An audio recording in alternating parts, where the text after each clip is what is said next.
Mara nyingi twasononeka mioyoni tunaposongwa na dhiki za dunia. Kifo kimetunyang'anya walio karibu sana, mioyoni mwetu twabaki upweke. Tusilie sana, tunalo tumaini milele. Tunatumaini baada ya kifo, tunalo tumaini baada ya dhiki. Mara nyingi twasononeka mioyoni tunaposongwa na dhiki za dunia. Kifo kimetunyang'anya walio karibu sana, mioyoni mwetu twabaki upweke. Tusilie sana, tunalo tumaini milele. Mungu kamwe hajalala, macho yake yatazama waja wake. Kwa dhiki na kwa raha ameahidi yeye kuwa nasi.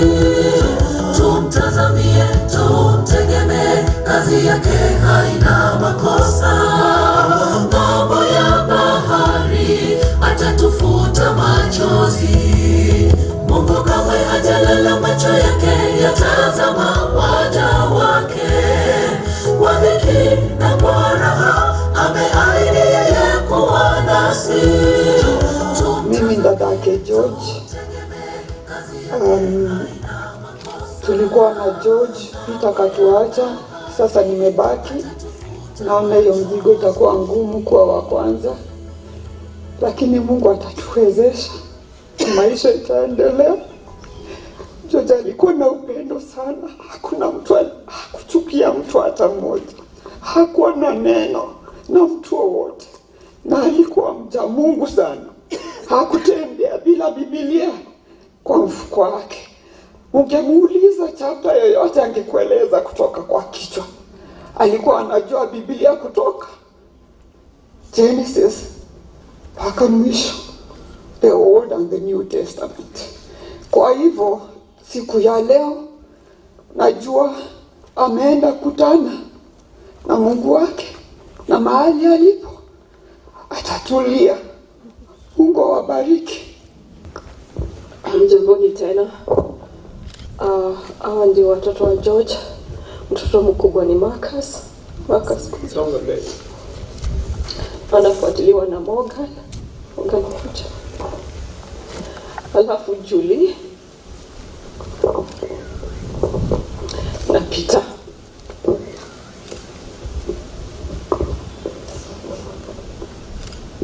Asante. Hao ndio watoto ambao George ameacha.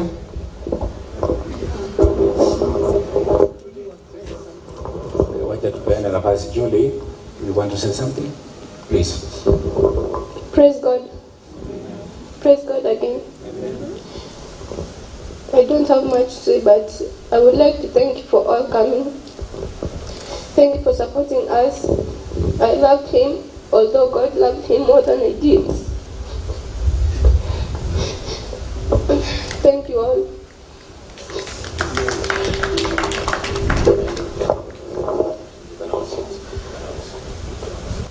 Sina mengi la kusema. Yenye mesemwa Mungu aliye mbinguni anajua. Asante kwa kuwa pamoja nasi. Bado mzidi kutuombea. Mungu awabariki. Mshukuru Mungu kwa sababu ya dunia tunaishi ya sita, usiku na mchana. Na tuko hai sababu ya Baba wetu hako mbinguni. Tunamuomba aendelee kuwa nasi, wale tuko na wale wachakuja, tuwe pamoja kwa kazi yake. Kwa hivyo Baba wetu wa mbinguni asifiwe kwa kidogo na kikubwa, katika jina kuu la Yesu aliye Bwana na kiongozi wetu. Sasa ninasoma eulogy on behalf of my family, on behalf of my parents, Mr. and Mrs. Joshua Maina, and behalf of my siblings, those who are here and those who are not here. George was our eldest. Our second born was Peter, who is late. Our third born is Roslyn, who's here with us. Our fourth born is Jas, who's in US. He wasn't able to come. I'm the fifth born. And then there is Douglas, who was here, but he had to go back because of things beyond his control. And our last born is Janet, who's here. So, and we also have our brother Bene here, and our niece Malaika. George was loved by many. George had nieces and nephews who are not able to be here today. And on their behalf, I will read some of their tributes.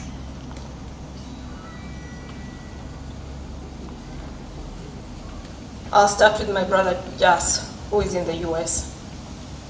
Jas decided to write a letter to George directly. He said, "Dear George, today as we lay you to rest, I remember you not just as my brother, but as a man who was always there for everyone around you. Your love for life, your unwavering support, and your protective nature will never be forgotten. You are a true Bob Marley and reggae fan, and always loved to have his merchandise. It was your unique way of showing your personality, your passions, and your love, what you believed in. The pain of losing you has been real, George, and it was never something we planned for. I think back to the time when I was sent home to bring a parent from school. Without a second thought, the only person I had in mind was to accompany me was you. We set off, and as we approached the school, your unmistakably walking style, that distinctive bounce, caught the attention of the headmistress. She instantly knew you weren't my parent and sent us back. We laughed about it for days, and it remains one of my fondest memories. You embraced everyone who crossed your path, and you were fiercely protective of your family. Whether near or far, you always made sure we were safe, happy, and loved. You had a knack for making people feel special, just like when you met my wife for the first time. Upon hearing her name, Agatha, you immediately dubbed her Agatha Christie, a name I will never forget. The bond the two of you shared was one of the love and laughter, and I will always cherish that. And whatever you'd visit, I would turn to my wife and say, "Beshte yako amekuja." Everyone knew King George was in the house. You always arrived with style, grace, and presence that made everyone feel right. You loved to read and were brilliant in so many ways. Your thirst of knowledge was inspiring to everyone who knew you. George, you were a true blessing to this world, and your memory will live in each one of us. You are loved and you are missed, and you will forever be in our heart. Jas' daughter. He had this incredible ability to lift up every room he walked into. His presence was always a source of joy, and his warmth was felt by everyone who was lucky enough to know him. Uncle George was a brother, a dad, a son, and above all, an amazing uncle. Every time I saw him, I felt an instant sense of happiness and comfort. He had a way of making people feel seen, loved, and appreciated. There was never a moment when he wasn't around to offer his support or bring a smile to everyone's face. Uncle George never had any problems with anyone. He lived his life with kindness, generosity, and a heart full of love. As we remember him, let's cherish the joy and love he shared with all of us. Let us all keep him in our prayers and asking God to guide him on his journey and bring comfort and strength to our family during this heartbreaking time. His memory will live on in the love he had given and countless lives he touched. That is Trina Imani. That is Jas' daughter. I've got one more tribute from one of his nieces, and she's Kyla. Kyla writes, Uncle George was always someone who could smile, even during tough times. He had every reason to be sad, but he chose to be happy. No matter what, he always excited to see someone he knew. He had a vibrant spirit, both inside and out. He was never short of a story, always eager to share something that happened, and his conversations were full of life. He was the kind of person who would always have music playing when he was on the go, jamming to the tunes, letting the rhymes guide him. It feels strange not having him around anymore. It's as if the music has left with him, and so has the colors he brought into our lives. We will miss you deeply, and we hope to see him again in heaven someday. So we write, Dear George, this gathering today confirms the fact that you have indeed transitioned and no longer with us. If you had one more chance to see this, you might have said, Maze, kirende kimeka, kimchezo, nashukuru. George, you are our oldest brother and forever will be. Your arrival on this earth made our parents acquire new names, Baba and Mama George. They became parents for the first time on the 2nd of March, 1967 at Kahawa Garrison, where Dad was serving in the military at the time. You were the reason Dad began journaling and writing anecdotes about his feelings during the birth of each of his children. He kept these journals and not in an army box in his room. What Dad did not know is that we read this. And though we have no permission to share them publicly, those private thoughts and feelings are something we will always cherish. You attended primary school at Otiende, Langata, in Nairobi, where the family lived in Langata Barracks. When Dad was transferred to 2nd Brigade in Gilgil and the family moved with him, you remained in the care of Aunt Helen and the late Uncle Motaroki to complete your year 7. Auntie Helen recalls an incident while you were in Kisii with them. A goat looked at you and you said, "Hii ni kichwa mbaya," and refused to eat meat for several years. Later on, you joined the secondary school in Naivasha for your O-levels and Lake Nakuru for your A-levels. You completed your high school education at 16 years old, prior to joining Kenya Ports Authority, Bandari College, and secured employment with KPA, where you worked both in Mombasa and Nairobi for almost 20 years. You had a brilliant mind, and your love for reading was evident in your command of English. Your insatiable appetite of global politics and history was admirable. You read the Bible from cover to cover several times. You loved walking around with books either in your hand or your bag and a bottle of water. You loved reading newspaper almost on a daily basis. You were well read on anything you put your mind on. Your laughter was iconic, and your walking style, uniquely yours, was straight out of the 1980s. As an older brother, you took it upon yourself to give us as your sibling pet names. You also gave pet names to our children and yours as well.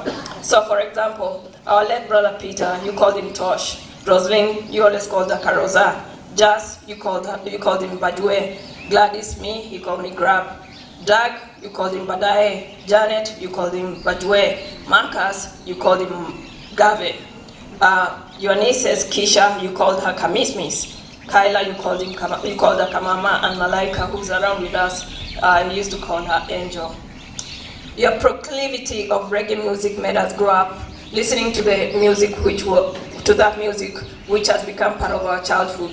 You are also a poet and an artist that loved drawing murals on the walls. Although you didn't finish writing your autobiography that you started writing during COVID-19, as a family, along with your children, we will strive to continue writing it and hopefully publish it one day. Your love for people was evident in the grief and sorrow felt by many, especially who've already talked here. And especially when people learned of your demise. You are deeply loved, and we will be missed greatly by Mom, Dad, your sibling, Rosalind, Jazz, Doug, Gladys, and Janet, your aunties and uncles, your cousins, your sisters and brothers-in-law, your nieces and nephews, but most importantly, your children, Marcus, Morgan, Julie, and Peter, as well as your friends and the community at large. All your children, the 4 of them, meant the world to you. The mere mention of their names brought tears to your eyes, tears of sadness and pain when you couldn't see or be with them due to circumstances beyond your control. You wanted nothing more for them than to remain in school that you could afford, and for them to achieve their full potential and leave a mark on this earth. In 2016, you held our late brother Peter in your arms when he had his last breath, as you took him to hospital where he was pronounced dead upon arrival. Circumstances that led to his death were not very clear, as he never suffered illness. You struggled for years to come to terms with that death. You maintained a position that there might have been a foul play by those who had been around him and benefited by taking his private properties, including his vehicles, without your knowledge and selling them off shortly after the funeral. You wanted justice for Pete and look forward to see this happening. It is heartbreaking that your life was brutally cut short in such a tragic way. It is our hope that justice will prevail in your case, and those who committed this act will be held accountable. You will never have a chance to attend your children's graduation or walk your only daughter down the aisle. You hope that your daughter will attend Alliance High School. Hopefully she will. Fly with the angels, King George. You will be dearly missed forever in our heart. We love you, big bro.